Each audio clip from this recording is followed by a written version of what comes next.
first time I ever refereed him, it was like the way he moved the ball.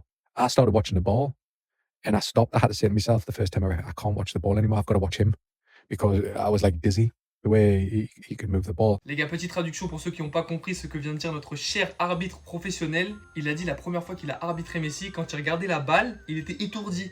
Genre la balle, il la voyait en flou. En fait, la manière dont Messi bougeait la balle, lui, il voyait ça flou. En fait, il n'arrivait pas à se concentrer sur la balle. Du coup, il arrêtait de regarder la balle, il regardait Messi, il regardait les joueurs. Les gars, c'est une singerie. Un arbitre professionnel qui a arbitré des centaines de matchs nous dit que quand il a arbitré un joueur de foot, un humain sur le foot qui s'appelle Messi, il pouvait pas regarder la balle. C'était impossible pour lui. Imaginez maintenant, vous êtes défenseur, tu dois défendre sur Messi, mais comment tu veux faire? Parce que même l'arbitre à côté, il voit pas la balle. Il la voit floue, frère. Il la voit en 3 la balle. Le défenseur devait regarder les yeux de Messi, les jambes de Messi, la balle de Messi, ses mouvements du corps. Les gars, c'est indéfendable. En plus, il était juste en face de Messi. Les gars, s'il vous plaît, commencez à comprendre ce qu'ont subi les défenseurs. Les gars, c'est impossible. Tu défends sur un mec, tu ne vois même pas la balle. Tu la vois floue, tu vois 3 ballons. À une vitesse d'exécution de fou furieux, tu ne peux absolument rien faire. C'est très intéressant les témoignages d'anciens arbitres, anciens joueurs, anciens entraîneurs, parce qu'on peut vraiment se rendre compte à quel point il y a un joueur qui est différent en fait. Il est pas comme les autres, il fait de la magie avec ses pieds.